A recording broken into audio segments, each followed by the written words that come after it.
Hey Raghunath, tell everyone about our Patreon community. Sure, Kaustubha. The Wisdom of the Sages Patreon community is an incredible online yoga resource. If you like the type of yoga wisdom and culture we share on the show, then our Patreon community is a great next step. This is a listener-supported podcast, and any level of sponsorship will unlock a wide range of live and archived classes, talks, and even workshops. Raghunath teaches, I teach, and we have a host of other excellent teachers on topics ranging from yoga philosophy, asana classes, storytelling, Ayurveda, kirtan, cooking, meditation, and a lot more. We even have an incredible online Bhakti 12-step recovery group. So if you want to check it out, go to patreon.com/wisdom of the sages. All right, let's get it on. Om Namo Bhagavate Vasudevaya. Om Namo Bhagavate Vasudevaya. Om Namo Bhagavate Vasudevaya.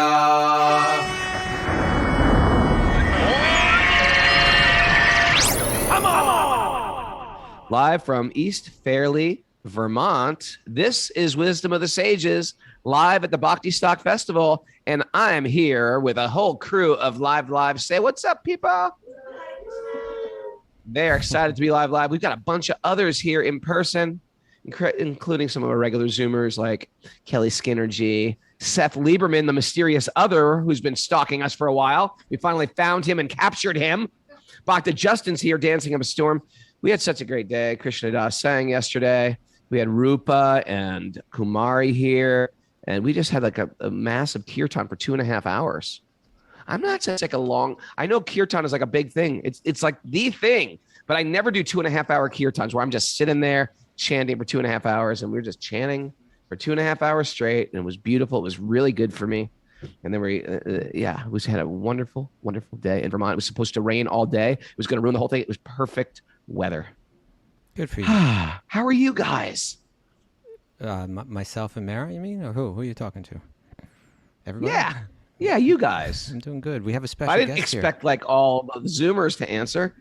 We have a special guest. Everybody here. unmute yourself and just blurt out things.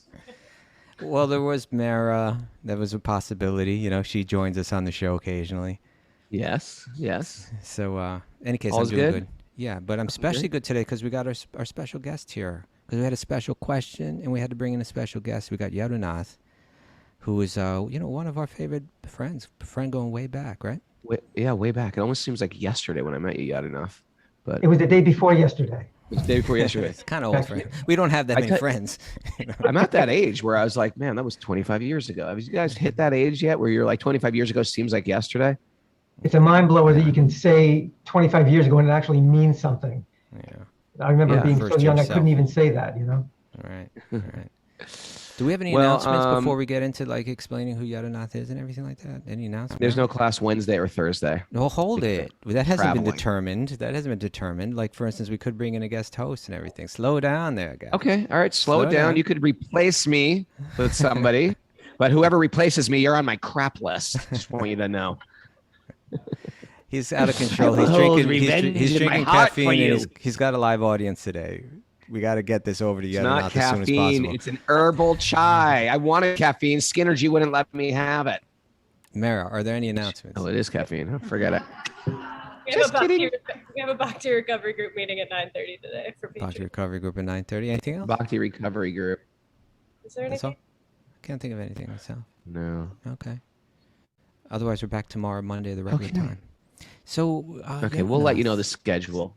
Yeah. So Raghunath is like, as we mentioned, he's an old friend of ours, but he's a professional. Especially your specialty was improvisational comedy, right? You used to be part of the troupe, Chicago City Limits. Right. Can you tell us about that? A lot of people have heard of Upright Citizens Brigade.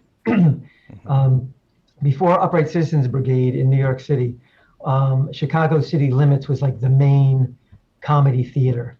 Okay. So going back to the late 70s, early 80s, it's actually the longest running show in New York City. It was.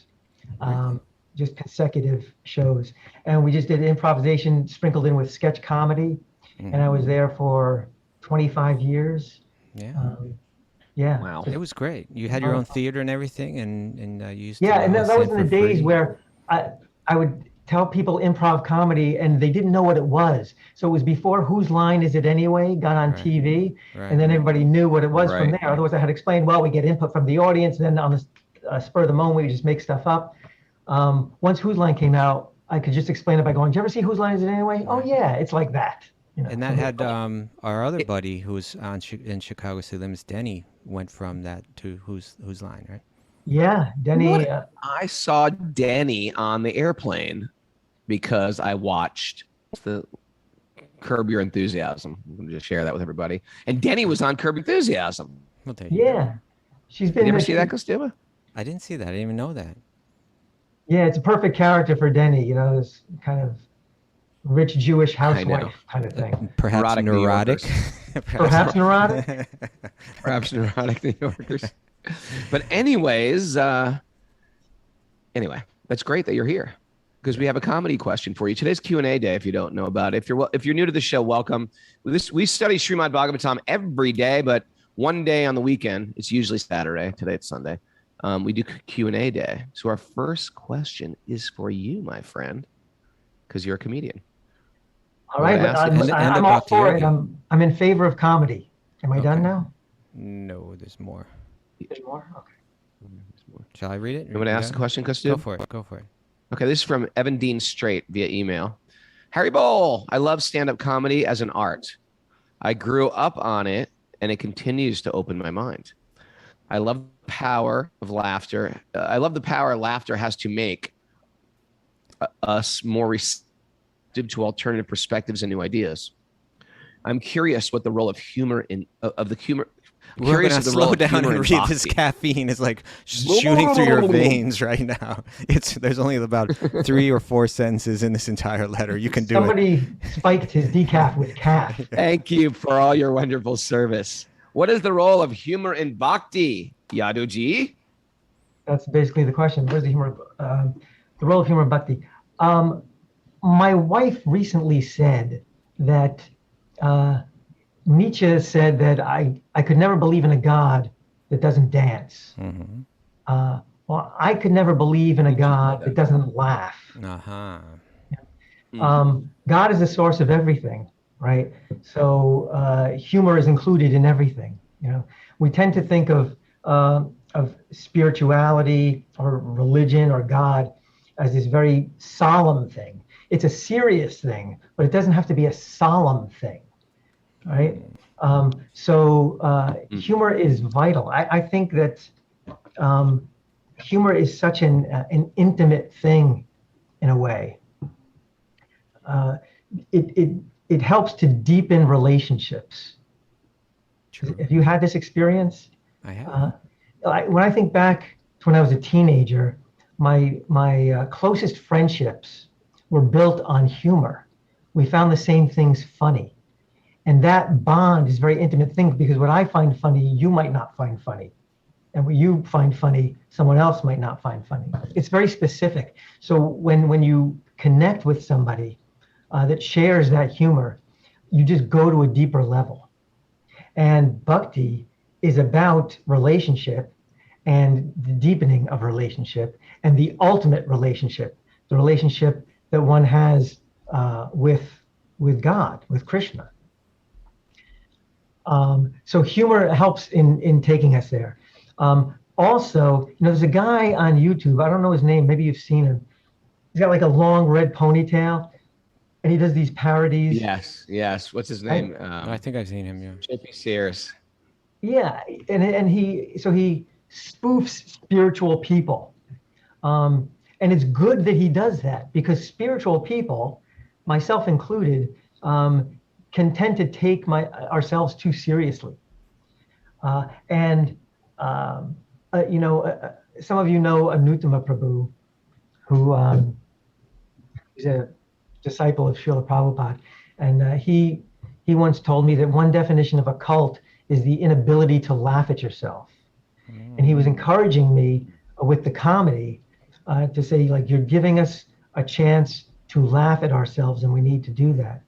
Because I'd be making fun of overzealous devotees, fanatics.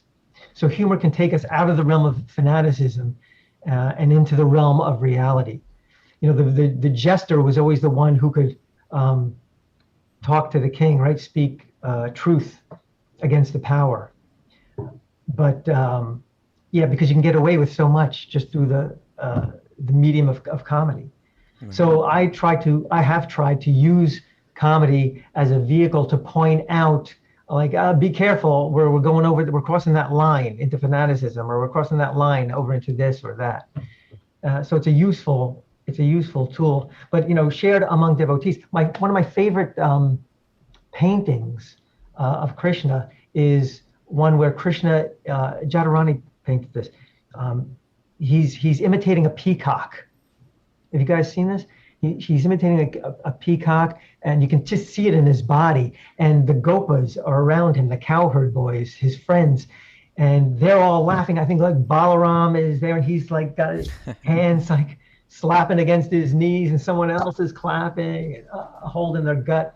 So they're all laughing together, and Bhakti yoga is a way to connect with the ultimate reality, God, on the most intimate of levels. And one way that facilitates that is through laughter, the bond of laughter. There are different relationships with God delineated in the scriptures. And they talk about 5 primary relationships. There's also 7 secondary relationships. And of those secondary relationships, humor is one. In Sanskrit, hasya ras, right? The relationship of humor. And so that is a beautiful way to connect on that, what I consider a very special level of humor and laughter. That's very nice. I think that Krishna is the ultimate prankster. Yes, the scriptures are full of trunks of disguises. Right? Yes. So many times he dresses in drag, Krishna, to sneak in with the cowherd girls. He places mangoes in his choli, in his sari, to pretend they're a woman's breasts. He has mustaches on different occasions. Right. And he also there's this Oscar Wilde quote. There's this Oscar Wilde quote I like to say a lot is, give the people truth, but make them laugh, or they will kill you. Yeah, exactly. But also Krishna engages in wordplay a lot. He's constantly joking with Radharani. Actually, he gets in trouble one time with Radharani for joking, and she takes him seriously, and he has to do this whole apology thing. So humor is not emphasized often, but it's there, and sometimes it's prominent. I think two things about humor is, one, as Raghunath was saying, there's so many stories. Like there's that beautiful book by Vishwanath Chakravarti Thakur, whose translation I believe is something like 4 moonbeams of sheer astonishment, and it's really just 4 stories about Krishna that are entirely humorous, right? Including some of the ones that he mentions, like the one where. Anyway, I could go into the whole thing, better we don't. Every one of them is so funny, but it's true. He's pulling pranks and he's getting away with all kind of stuff. But also just the idea that, like, we find generally in humor, if you look at humor, almost all of it has to do with, in one way or another, someone's being made a fool of. And it has to do with, if we can look at our own selves and realize, what, we're all trying to, in one sense, we're all trying to be Krishna. Like, in one sense, we're all trying to be that most attractive one, be that most, the center of attention and so on.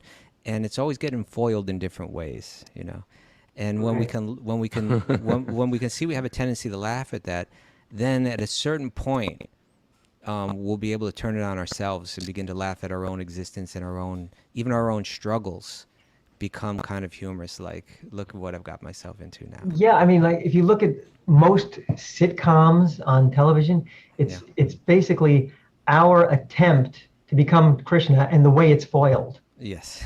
right? And we laugh at those characters. All right.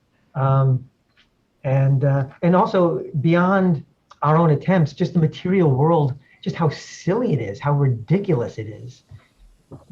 Often, it's there. It's there in the comedy of the secular world. We just don't identify it as such.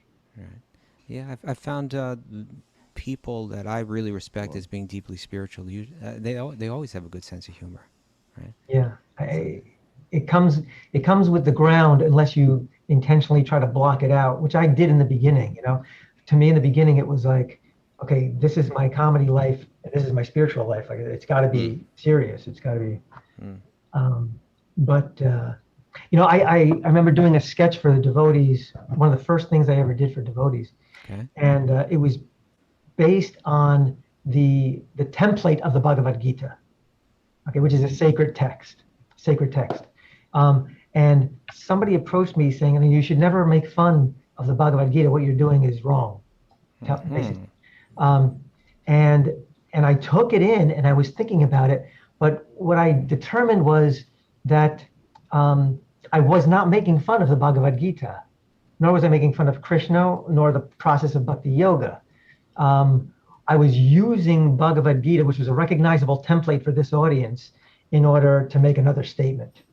A statement which is found in the Bhagavad Gita, that one must do one's duty and not withdraw for, you know, sentimental reasons. So, in other words, you're pointing out the humor in ourselves, not in the Gita, in a sense. Yeah. In our own. Yeah. The humor was basically follow. something. Yeah, it was called Bhagavad Gita as it isn't. Okay. Prabhupada's Gita is called Bhagavad Gita as it is. And I just use these like recognizable signposts throughout the Gita, you know, where he says, of this I am that, of this I am that. Or where he says, like, if you can't do this, here's how to worship me. If you can't do this, do this. If you can't do that, do this. If you can't do this, do that. Blah, blah. So just things that people could recognize. But, and I've always tried to be Do you careful. have recordings? Do you have recordings of your skits that Some we of can them are on- watch? Some of them are on YouTube. Some of them are on there's- YouTube. You have a channel? I don't. I've never done anything organized with this stuff, but people have recorded it without us knowing, basically, and have posted it. So we know that a lot of it is out there. One of them that's We're out going to have there- to YouTube search Yadunath, Yadunath Das comedy. I was going You to know, say one. I appreciate in Bhakti culture that there is a gravity. We talk about leaving your body and the everything is temporary. So there is that gravity like I got in Catholicism, but there's also a joy. There's an ecstatic joy. Like all yesterday at this festival, we were just singing and dancing and Lev and Mallory and Em, they all cooked prasad for us. And it was like it was a festival, and the soul, its birthright is joy. And if I'm walking around in this mood of solemnness forever, what a sad life this is, and just despising the material world. I appreciate that we should have some gravity in life, but this process is very, very joyful. And I think we want joy deep down, and it's nice to have a healthy mix of them both. What do you think? I agree. Our nature we're comprised of joy, you know. Yeah, it's just the mind may throw these overlays on that joy, and then the joy doesn't have a chance to get out. But the process of Bhakti Yoga is to take away those layers and reconnect with the joy, that relationship with God. And what more joy is it than singing, humor, dancing, eating a pakora offered to Krishna? It's all beautiful and wonderful. Anyway, thank you, Prabhu, for joining us. I appreciate you. I've always loved you. I never told you that, but I'm going to tell you now in front of thousands of people. I love you. Now it's on the record. Me too. Now it's official. I Thanks hope that was joining okay us. for Evan. I hope that was. Thank you so answered his much. question. Thank you. I think it did. That was nice, a pleasant surprise. I've got a question for you, Mr. Kaustubha Das. Okay. For Kaustubha, this is from Dinesh Das, our friend. Okay. I'm hoping, via email, I'm hoping you can bring some clarity to my understanding of karma, with Vaishnava philosophy.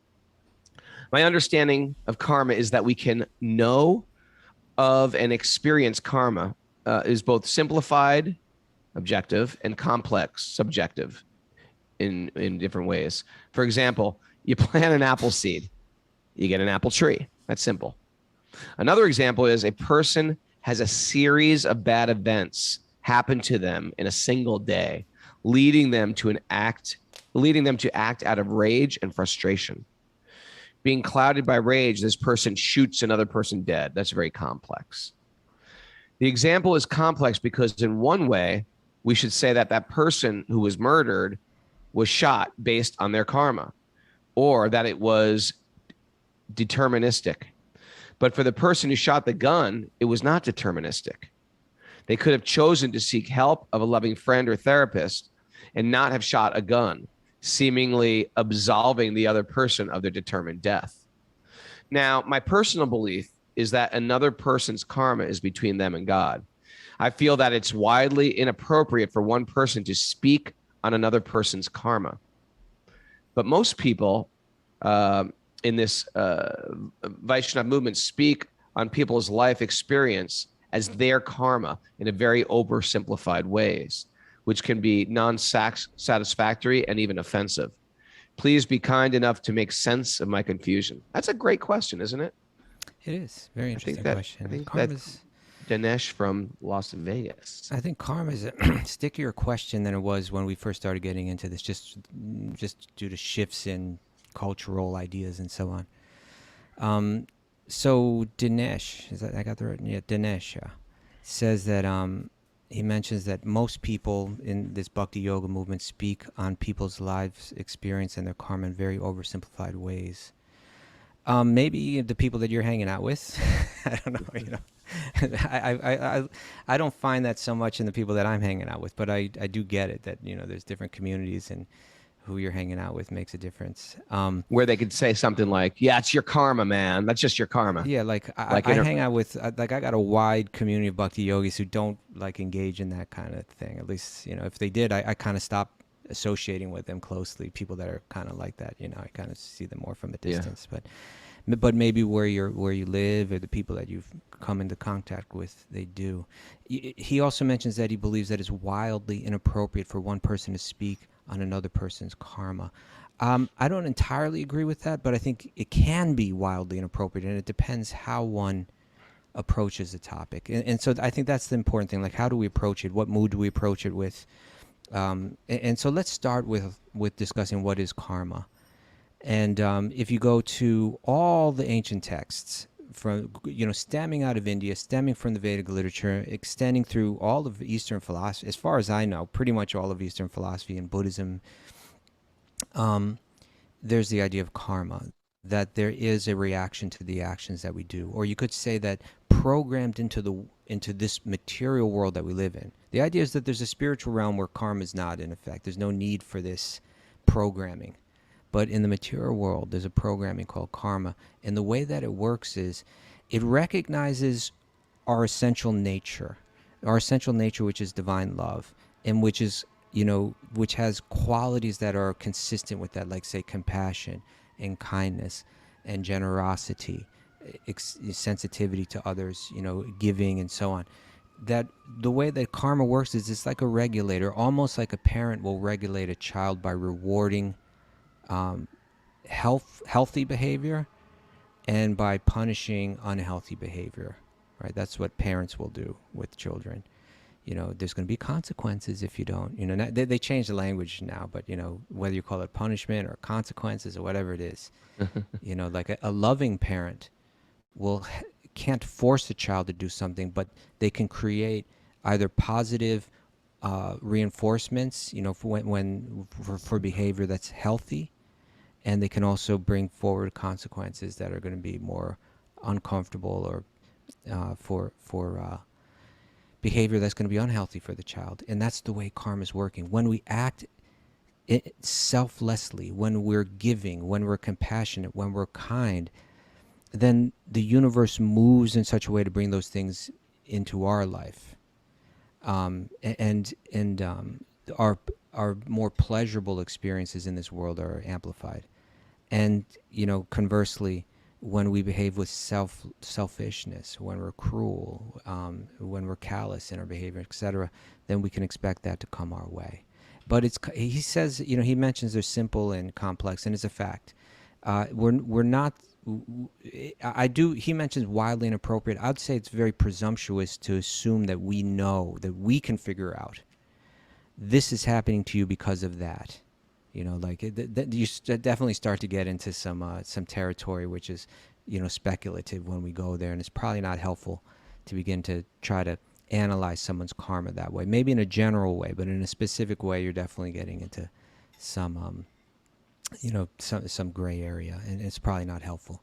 But this is the most maybe the most essential point that I want to share, is that commonly people, I find nowadays, I didn't find this 25, 30 years ago, but I find it like it's an immediate thing that comes up when you talk about karma now, is people will say, well, once you accept that this theory that karma exists is true, what you're saying is that the people in this world that are suffering brought that suffering upon themselves.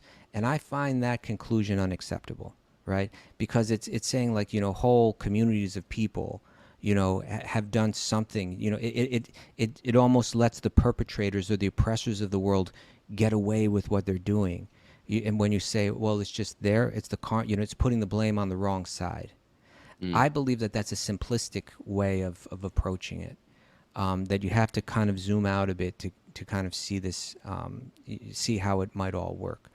But this is my point, that the same texts that inform us about karma, they also inform us regarding how to respond to people just in general, always with compassion, and how the words that we speak, that there are gates that our words are supposed to pass through, which in the Gita refers to as the austerities of speech, that should govern how you speak to people in general, what to speak of how you speak to people about karma.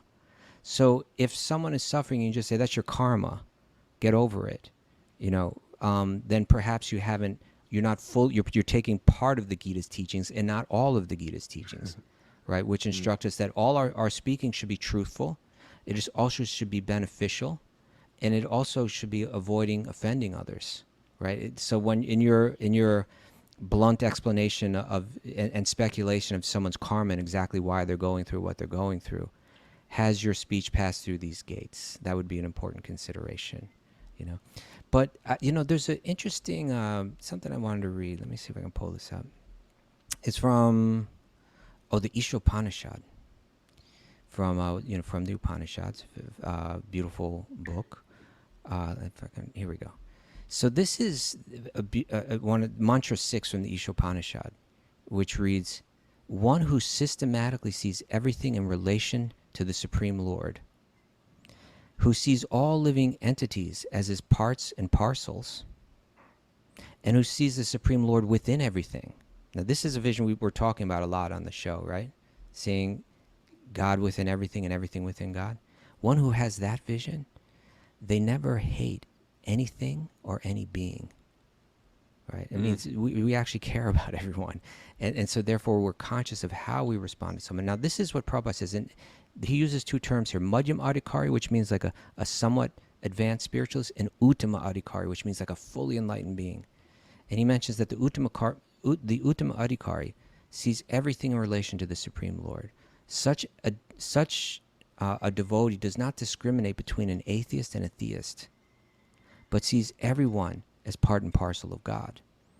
They know that there is no essential difference between a vastly learned Brahmana, a very highly refined, a member of society, and a dog in the street, because both of them are part and parcel of the Lord, although they're engaged in different bodies on account of the different qualities of their activities in their previous lives. So that's saying that one person is born into a human body and trained to be a refined person, and another person, another soul, right, is born into the body of a dog, and it's saying that happened because of their karma or because of their previous activities.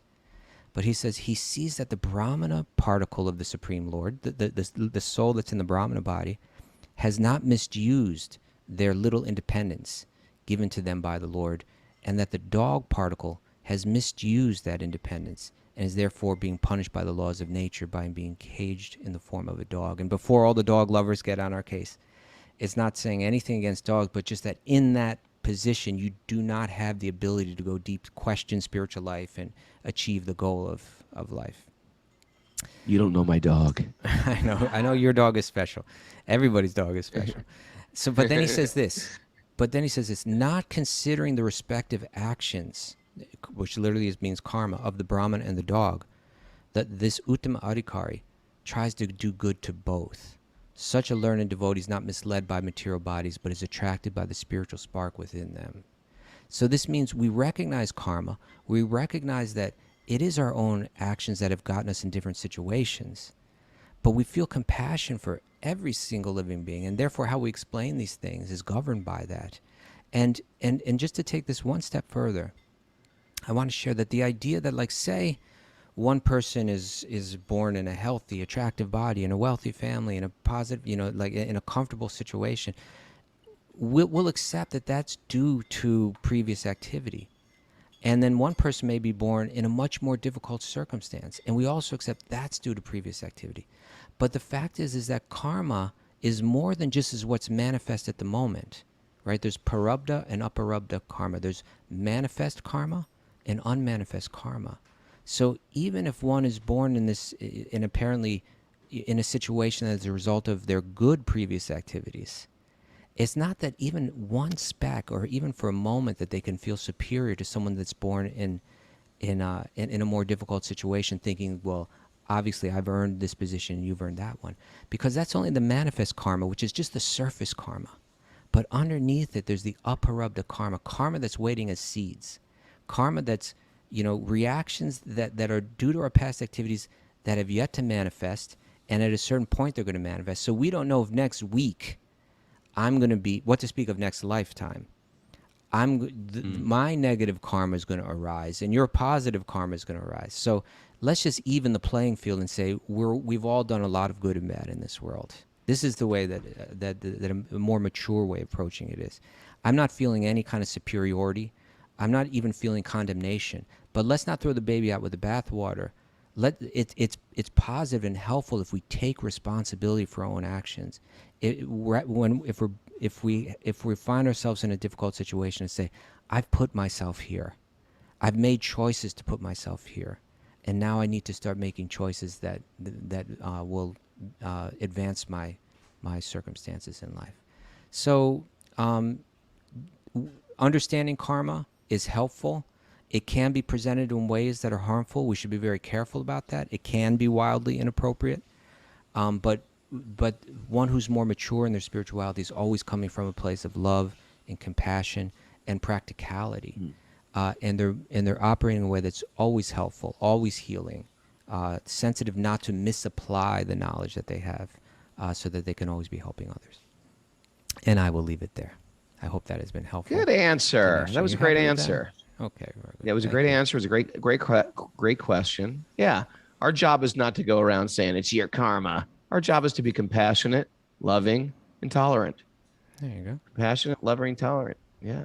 Compassionate, loving, and tolerant. All right. We got one from Kiara. What you got, sir? What you got, sir, for me? Kiara from the Canary Islands.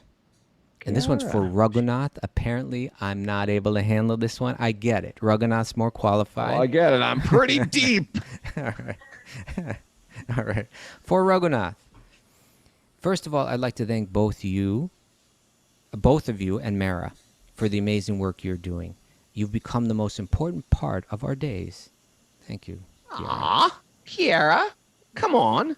Since the first time I heard Raghunath on the Joe Rogan show, which I considered my miracle, you've been giving guidance and shelter to my life. I'd like to thank Jiva for the Bhakti Recovery meetings and its Instagram videos. I love you all so much. That's our friend Jiva, my old friend going back to childhood, who's now, along with Nancy R., is heading up the Bhakti Recovery group that we have, which is meeting today at 9:30. So she says, I struggle with addiction problems. It's difficult not to be able to control yourself. I had a crisis the other day.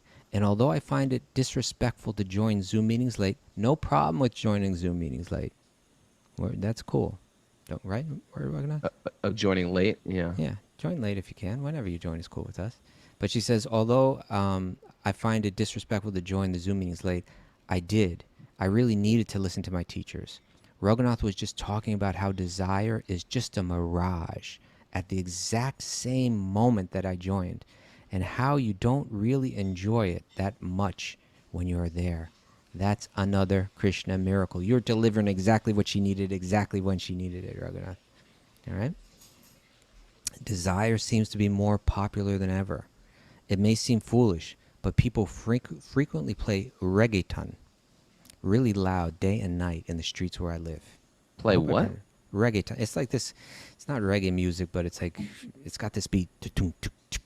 Like you know that music. It's real popular. I don't, but okay. I'm Kind of older. like party music. I'm older. You don't hate that music, do you? No. Okay. I knew it. I would hate it.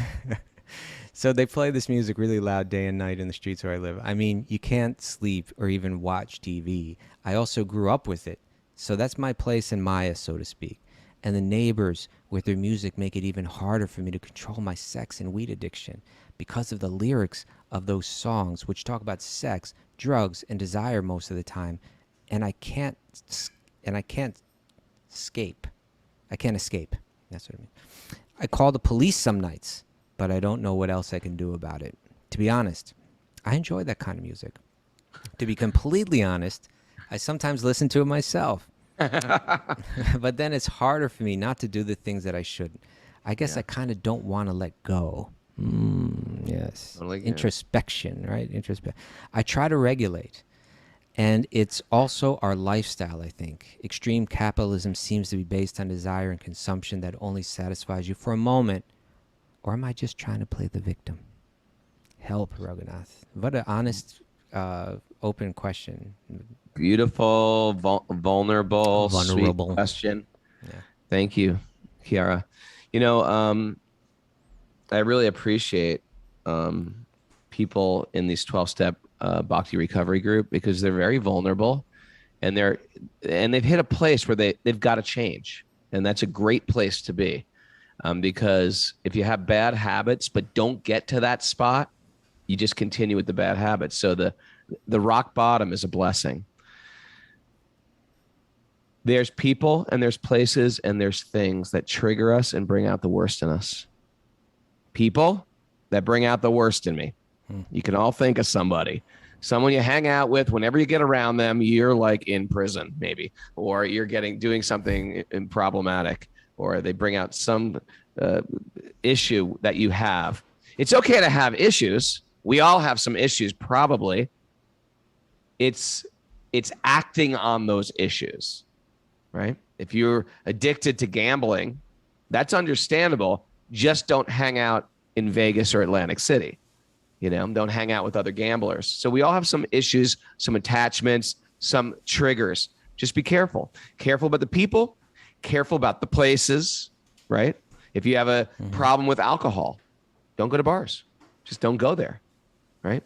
And if you have a place, and so these people, places, and things are problematic. And sometimes, I think the Bhakti recovery group people will validate this. You need to completely remove yourself from that situation. I can speak for myself that when I was getting into Bhakti, I had friends that they weren't evil. They were straight. They didn't drink. Most were vegetarian, but still the conversation I didn't like where the conversation was going. And I felt like I needed a type of isolation from it for my own evolution. And so when I was 22, I just cut off my friends and family. I'm not recommending doing this, but I needed to for what I needed in my life. Sometimes people will go to a 12-step program. They say, I will never go to bars again. That doesn't mean you can't go to a bar 20 years later or 5 years later when the addiction doesn't have the noose so tight around your neck, because you'll be able to like interface with alcohol yet not drink. But perhaps in the beginning, it's such a big trigger. It's a slippery slope. You can't escape it. So that being said, you got to know what your problems are. And then you have to be careful and draw like sort of like a safety circle around yourself. I don't go there. I don't do that. If that apartment where you live is problematic, you might want to move the apartment. You might want to move to a different location. I mean, sometimes you need to make radical changes in your life to get a radical result. Sometimes you have to pull some people radically out of your life or let people go almost radically. Maybe not you, but maybe definitely you. You know, it's one of those things that you just don't know. And I don't know you. Maybe not, or maybe. And then there's certain things, certain foods, certain people, certain places, certain locations, you know, certain relationships that you just have to cut if you feel like I'm helpless when I get around these people. It's like climbing up like a cliff. It's like impossible. So, and it really depends on your burning passion to let go of those habits, to let go of that. And so it really depends where you're at. I will say, by imbibing bhakti on a regular basis, it's going to wreak havoc on your material life. I'm just going to put that out there right now. It's like trying to cross a river with your feet in two different canoes. It's like, well, good luck with that. And the problem is bhakti makes total sense. As crazy as it sounds, we swing deities on a swing.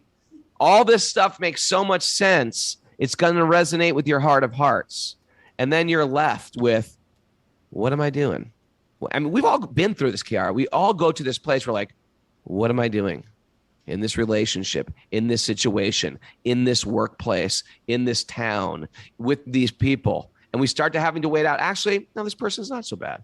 Or actually, this place is not so bad. Or this is completely toxic. It's over. And sometimes it takes us a moment to realize. And sometimes it takes us 10 years, 20 years, 30 years. And sometimes we're just staying in these toxic places for a lifetime. And that's pretty sad. The good medicine is hearing the Srimad Bhagavatam on a regular basis. It is completely transformatory because a genuine yoga system refines your choices. And from when we make a different choice, we change our future. Thank you. My name's Raghunath. Feather drop. Thank you, Raghunath. Oh, here's a good question. Was that okay? That was great. Okay.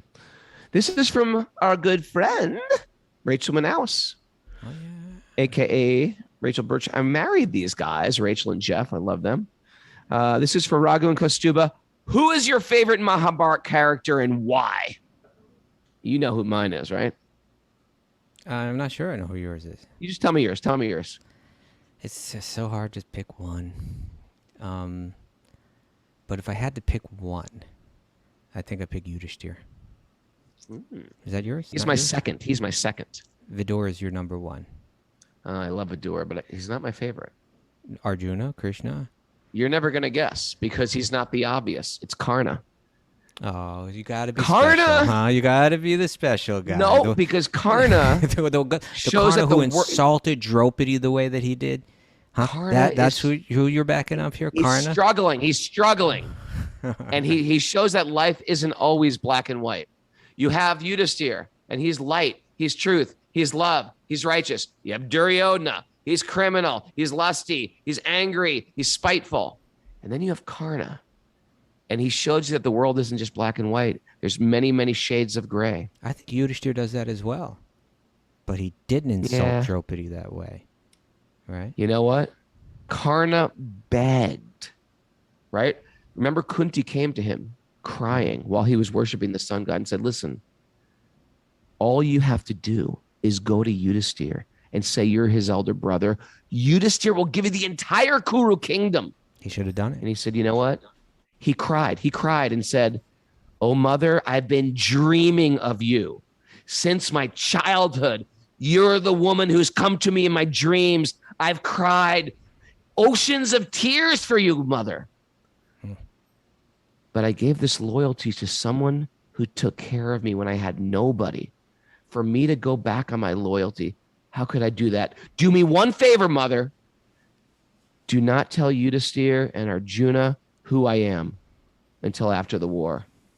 If you tell them, they will not fight me.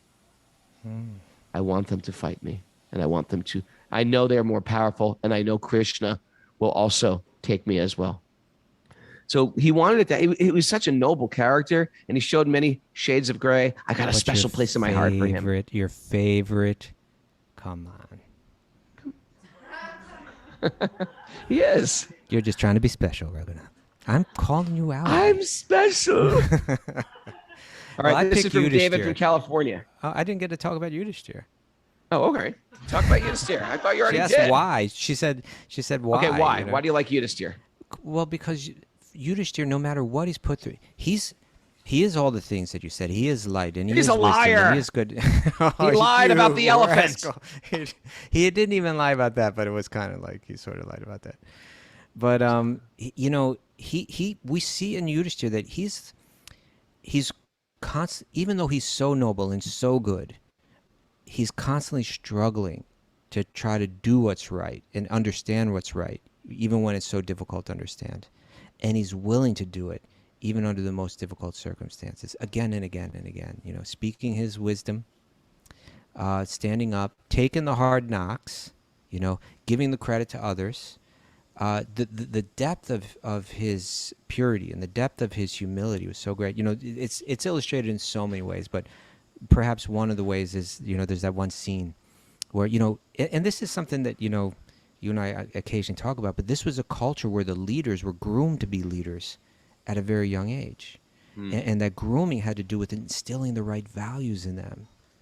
And so once Drona, the guru of both Duryodhana and Yudhisthira, they were the two potential kings, right? The two eldest brothers of the, you know, of the previous king. And so the nephew and the son, but they were each one of them were the eldest brothers. And so he sent Duryodhana away with an order, and he sent Yudhisthira away with an order, right? Then he said, by the end of the day, I need you each to come back. And Duryodhana, I need you to come back with someone that is more qualified than you. And Yudhisthira, I need you to come back with someone that's less qualified than you.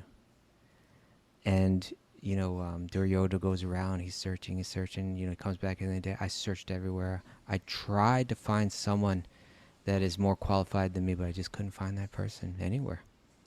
And Yudhisthira comes by and he says, you know, I was searching and searching, trying to find someone that's less qualified than me. You know, for a second I thought I found someone, but then I saw, no, he was more qualified than me too. I'm sorry, I just couldn't find anyone, you know. And that... Now, Yudhisthira was trained in seeing greatness in everyone. He saw greatness in everyone, even though he was so great, even though he was so skilled, even though he was so influential, even though he was so brilliant, and then what to speak of all his qualities of compassion and wisdom and so on and so forth. Still, you know, he would always see and magnify the goodness in others. And that's just one thing from Yudhisthira, but there are so many. So if I had to pick one, I think I'd pick Yudhisthira. And not Karna, who fought on the side of Duryodhana, who insulted Draupadi in that. The question wasn't who was the saintliest. It was who's the favorite. He happens to be my favorite character. I dare you to say that in front of Arjuna. I dare you to say it in front of Draupadi. I dare you to say that. By the way, if you have not read the Mahabharata, I want you to do nothing for the rest of the month.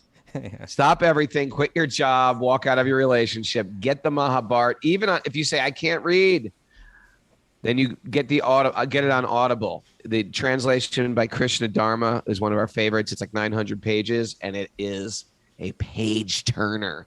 And you'll understand all of Vedic culture from this one book. It's quite amazing. Mahabharata by Krishna Dharma. Mara will put it up on the board. Thank you. Okay. All righty. That's a good question. Question for you, my friend. Yeah. This is from David from California. He's a Californian. Cool. What are you doing here? First of all, thank you so much for all that you bring into the world. It is wonderful to participate in the community you have created, if even from a passive place of witnessing. I am one of those infamous others We who love have the the others. misfortune of living in California. We love the Californians. I listen to your podcast on my lunch hour almost every day. Here's my question. I have observed in meditation that Krishna's voice is pretty quiet. Sometimes it's hard to align my thoughts with his presence. How does a new practitioner find a way to push away all the noise that modern society seems to create from social media, advertisements, sporting events?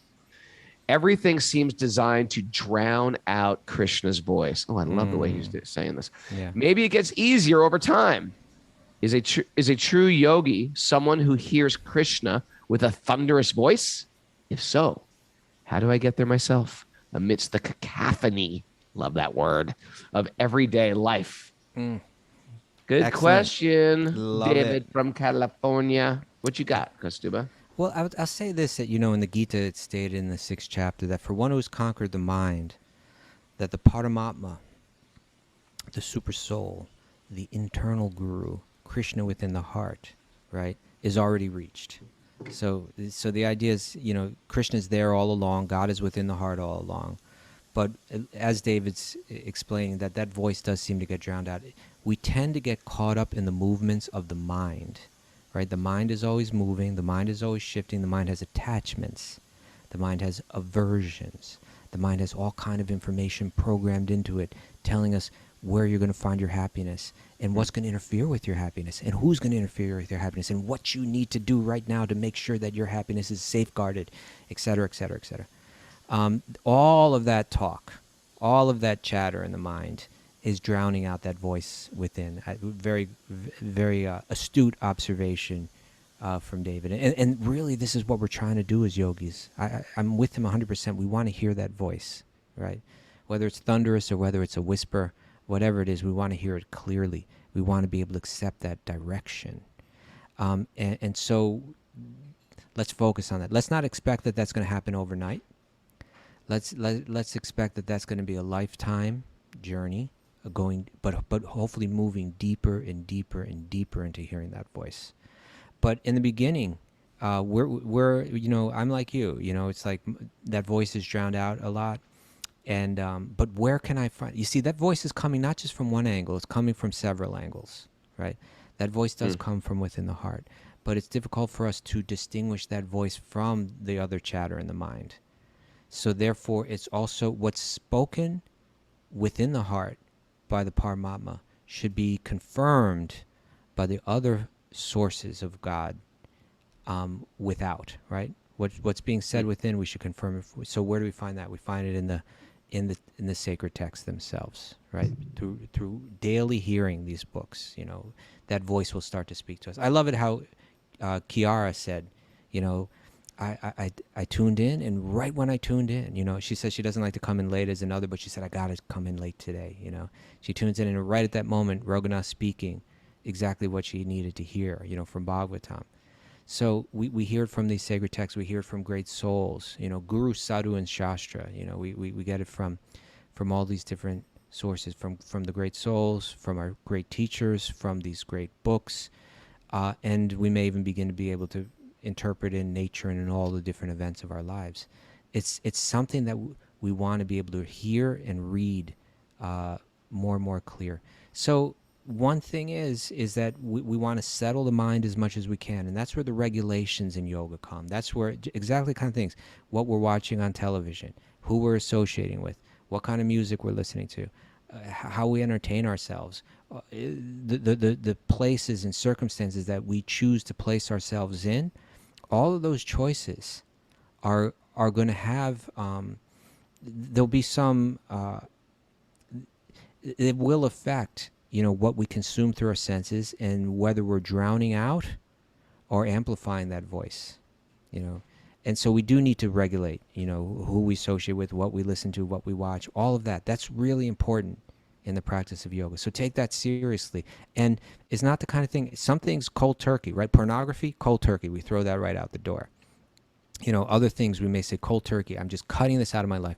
And other things we may just gradually tighten the screws as our taste for hearing about Krishna goes up. You know, hearing Krishna's pastimes, hearing these leelas, reading these books, talking with people about. As that taste increases, then gradually the other stuff starts to decrease, and we tighten, and we tighten, and we tighten, and we keep making sure it's moving in the right. When we feel, hold it, I'm going back the other way, then we just say, let me tighten it up again, let me turn it back. And when we find that we do, it's satisfying, right? We feel good about it. We feel good. It feels uplifting, and we can hear that voice more. So we have to regulate. That's an important. Don't think we can practice this without regulating our senses. But then also on top of that, you know, it's not all going to happen by our own power. We need to beg for it. It's through grace that this happens. So we need to demonstrate our eagerness that, Krishna, I just want to hear your voice, and I want your voice to drown out all those other voices. We demonstrate that through our eagerness, through our regulation, through our practice, but we beg for it, we pray for it, we speak to that voice in your heart if you want it to speak to you, right? Morning, evening, middle of the day, right? The different sanjhas in the day, those times are, but the yogis use those times to speak to God, to meditate on God. Speak to that voice in your own heart. Say, you know what? I'm sick of everything. That Paramatma in the heart is responding to your desire. Right? If you want to forget God, God's going to let you forget. But if you're begging, actually, my mind's programmed one way, but that's not what I want.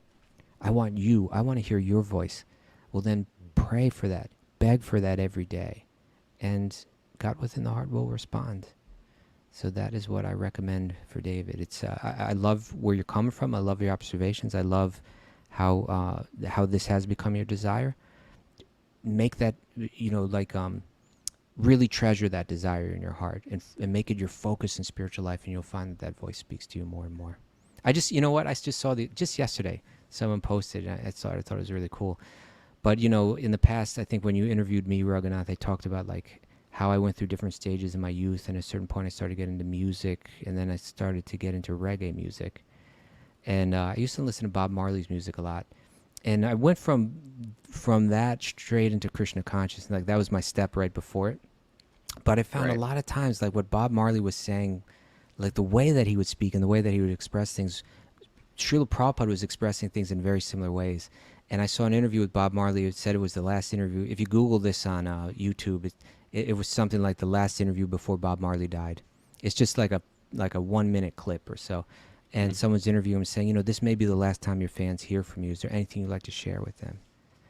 And he said, more or less what he said, I forget exactly how he phrased it, but he says, you know, there's a voice in the heart, you know. And he says, you know, there's always two ways that we can go. We can make a choice to do the good or to do the bad, but we should listen to that voice. That voice is there, and it's speaking. If we're listening, we'll be able to hear it. Listen for that voice. He was saying like that.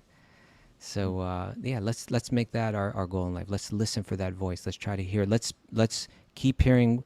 If we really want to hear that voice, we won't just do this kind of pseudo-spiritual thing. We're like, oh, that voice is within me and I'm always hearing it. No, we'll say, I want to hear it. And therefore I'm willing to take it from the books as well. I'll take it from if it comes externally, I'll take it from the book. I'll take it from the people in my life that I respect. I'll take it from those sources, and then I'll also hope to hear it from within. Yeah, because Stu, there's one thing I wanted to add to your thing, your statement. You mentioned, you know, things like pornography. You should that's cold turkey. We go cold turkey on it. But you could also replace that with alcohol or heroin or whatever person's very addicted to, that is really, really corrupting and taking their train right off the rails. Sometimes people can't just cut things out, or they're just too attached to them. And if we're too attached to things like pornography or drugs or alcohol, we should just get to the realization, like, I'm being owned by this thing. This is a big, massive problem, and I have to take it very, very seriously. And that's when you really have to step in with professionals, with mental health, with a 12-step group, and take it really seriously, because it's going to completely dismantle your entire life. So some of us, you know, will dabble with those things that we know they're a little problematic. They're not that good. And okay, I'm going to just go cold. I'm not, never again. And I think there's a lot of things that we can just like draw a line in the sand. I don't do this.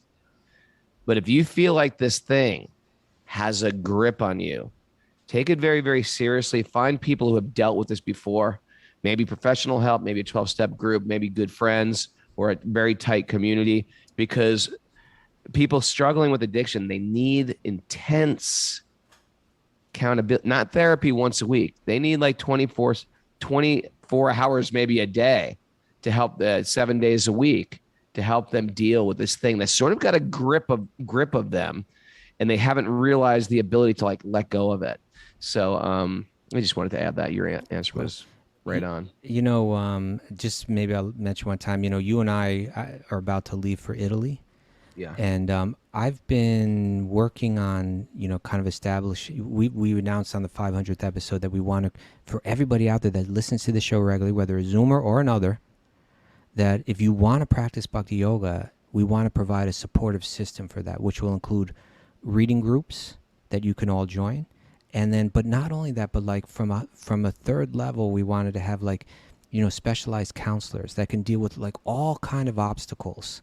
Yeah. That might be in the way of our practice in Bhakti. Support on all levels. Like you're saying, like it could be addiction support. It could be support with, some kind of mental issue that someone's dealing with. But raising more than children, whatever. That's my point. Even things like, say, I have kids to raise. How does this relate to them? How do I present this to them? What are my responsibilities? Whatever it might be. We want to have a team of experts producing content, whether it be workshops or written materials or videos, so on and so on. We're going to do research from the broader group members. We're going to get the most important topics most urgent topics to address. And then that team of experts is going to be coming and helping on all different forums and all different levels, producing all different kind of content to really generate something that can help move a community forward and individual and a community moving forward in Bhakti. So I'm trying to nail down the people that I'm negotiating with, putting this together by the time I leave for Italy. Hopefully we're going to get there. And then maybe we're going to try to, spend the month of September kind of laying down all the groundwork, and maybe by October launch this all. If you're interested in joining one of those reading groups, it'll be a group where you can check in, share your thoughts, share your challenges, hear from others, make some friendships, get a bit of mentorship, ask your questions about Bhakti. Then you can write to wisdomofthesages108@gmail.com and just write reading groups. I'm interested in the reading groups, and we'll keep your name there. What we're going to do is set off a beta version of it that would go for the rest of this year, and then limit it to a certain number of people. And then in January, try to extend it and bring in more members at that point. Hopefully it's coming soon. Excited. Thanks everybody for joining us. We do this every day, practically speaking, every day. Please join us. If you want to get on Zoom, it's even more fun. You can look at people, look around their apartment. Look at Yadanath's apartment over there. What do you got in that there? In me. Write to Mara to get the secret Zoom codes to join us. That's wisdomofthesages108@gmail.com. And if you have questions for Question Day, you can also write in questions, wisdomofthesages108@gmail.com. If you want to tell us your story, how you got here in the first place, go to Apple Podcasts, give us a review, and write your story. Everybody reads those. And it's inspirational to just go to Apple Podcasts and read all those reviews, and people just share their great story. Do it now if you haven't. Do it now. That's your spiritual directive of the day. And I want to thank everybody. We're going to see you tomorrow morning at 5 a.m.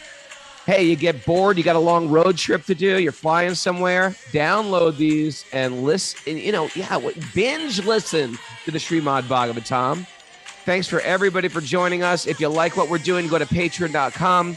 We are a community-supported podcast. Whatever you give is appreciated. Thank you very much. And now we will sing. Come on, live. Show them what you got.